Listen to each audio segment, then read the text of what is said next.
ہوش آتا ہے مولا کائنات سیدنا علی کربلا کے میدان میں روحانی طور پر تشریف لے آتے ہیں، اور سیدہ زینب جو رو رہی تھی ان کے سر پہ ہاتھ پھیرتے ہیں، سر اپنے سینے سے لگاتے ہیں، بیٹی مت گھبرا، اللہ تعالیٰ نے تجھے بھی اور میرے بیٹے حسین اور باقیوں کو بھی کامیابی و کامرانی عطا فرما دی ہے امتحان کے اندر۔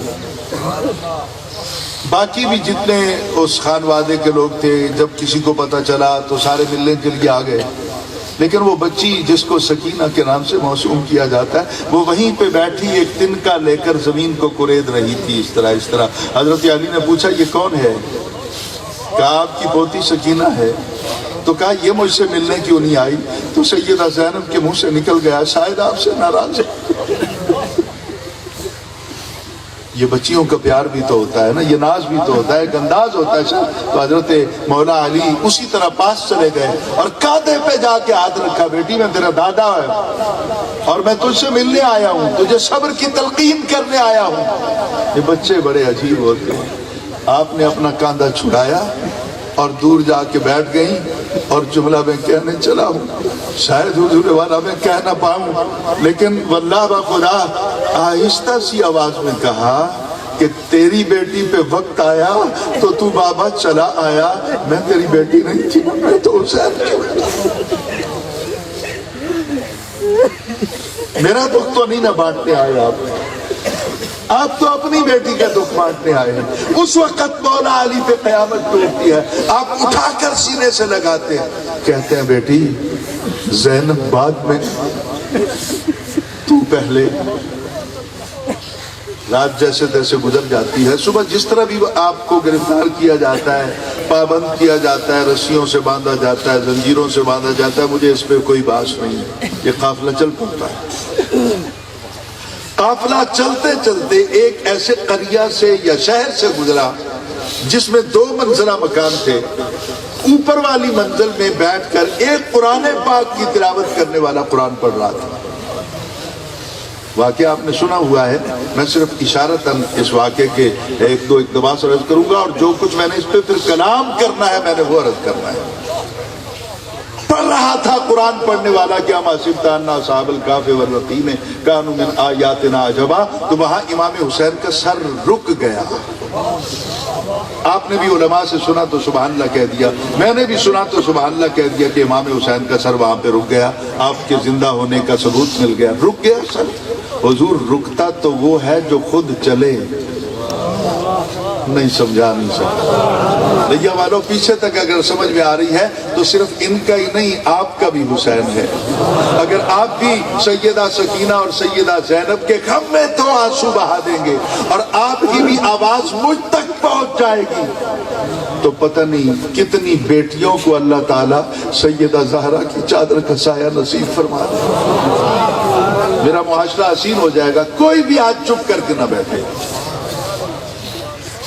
گھر میں میری بہن فوت ہوتی ہے تو پورا محلہ سنتا ہے میری پکار کو، میری بیٹی کی ڈیتھ ہوتی ہے تو سارا برادری سنتا ہے میری فریادوں کو۔ زہرا کا بیٹا اور زہرا کی بیٹیاں دکھ میں مبتلا ہو گئی، ہمارے منہ سے آواز تک نہیں نکلتی، آنسو نہیں نکلتا آنکھ سے، کیوں؟ نکاح ٹوٹتا ہے ہمارا۔ چاہو کوئی فتویٰ لگاتا ہے تو لگائے، اب کان کھول کر سنیے، رک گیا حسین کا سر۔ حسین خود تو جان ہی رہا تھا کہ رک جاتا، نیزے کی نوک پر تھے حسین، اور لے کر جانے والا کوئی دشمن تھا، سپاہی تھا یزید کی فوج کا۔ اب وہ سر حسین اپنی جگہ پہ سٹل ہو گیا، رک گیا۔ یزید کا سپاہی طاقت لگاتا رہا، حسین کا سر آگے نہ چلا۔ میں یہاں پر سمجھتا ہوں کہ امام حسین نے وہاں رک کر قیامت تک کے لیے یزید کے سپاہیوں کو پیغام دے دیا، میں جو جا رہا ہوں دربار کی طرف نا، تمہاری اوقات نہیں ہے مجھے لے جانے کی، میں مرضی سے جا رہا ہوں تمہارے۔ اب قاری پڑھ رہا تھا، حسبت ان اصحاب الکہف والرقیم کانوا من آیاتنا عجبا۔ اصحاب کہف کا واقعہ بڑا عجیب ہے۔ 309 سال سوتے رہے، پھر بھی اللہ تعالیٰ نے ان کو زندگی عطا کر دی، ان کو اٹھا دیا۔ اور بڑا عجیب ہے کہ ان کے در پہ بیٹھا ہوا کتا جو تھا اس کو اللہ تعالیٰ نے جنت کا مستحق قرار دے دیا۔ یہ بھی بہت عجیب ہے کہ وہ سوتے تھے تو وَنُقَلِّبُهُمْ ذَاتَ الْيَمِينِ وَذَاتَ الشِّمَالِ، اللہ تعالیٰ فرشتوں کو بھیج کر ان کی کروٹیں بدلتا تھا۔ دائیں سوئے ہیں تو بائیں کر دیا، بائیں سوئے ہیں تو دائیں کر دیا، یہ ساری چیزیں۔ تو وہ پڑھ رہا تھا کہ اصحاب کہف کا واقعہ بڑا عجیب ہے۔ امام حسین کا سر رک گیا اور اس قاری کو مخاطب کر کے آپ نے کہا اصحاب کہف کا واقعہ اتنا عجیب نہیں ہے جتنا عجیب واقعہ حسین کا ہے۔ میرا قتل، مجھے اٹھا کے اس طرح لے جایا جانا، یہ تو ظاہری الفاظ ہیں جو اس کے ہیں۔ اگر آپ اجازت دیں تو میں ایک تقابل پیش کروں کہ اصحاب کہف کا واقعہ عجیب ہے یا افضل ہے، یا حسین پاک کا اپنا جو واقعہ عجیب ہے یا افضل ہے۔ اگر اجازت دیں تو میں 2-4 نکات آپ کی سماعتوں کی نظر کروں گا جن کو میں نے کہیں سے پڑھا نہیں ہے۔ اس دفعہ اس محرم الحرام کے دوران سفر بس ایک تصور پیدا ہوا، پھر میں اس روایت پہ غور و خوض کرتا رہا اور جو کچھ میری سمجھ میں آیا آج میں اپنی عوام اہل سنت جتنے بھی غیور لوگ بیٹھے ہیں اور علماء اہل سنت اور پیران عظام بالخصوص جناب صدر آپ کی سماعتوں کی نظر کرنے چلا ہوں کہ اصحاب کہف کا واقعہ امام حسین کہتے ہیں میرا واقعہ اس سے زیادہ بہتر ہے۔ تو کس طرح بہتر ہے؟ امام نے صرف ایک جملہ کہہ کر قیامت تک کے لیے بتا دیا کہ اگر ان کے در پہ بیٹھا ہوا کتا جنتی ہو سکتا ہے تو میری یاد میں رونے والا بھی جب تک جنت میں نہیں جائے گا میں نے بھی نہیں جانا۔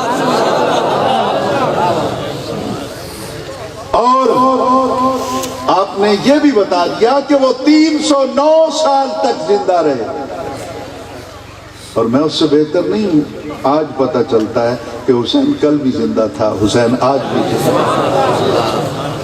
اور کل کلا اگر کوئی کہے کہ یہ ایک اعزازی ڈگری ہے کہ شہید زندہ ہوتا ہے، ہوتا تو کوئی نہیں، لیکن امام حسین نے وہاں بول کر، جواب دے کر، بات کر کے قیامت تک کے منکروں کے زبانوں کو لاک کر دیا۔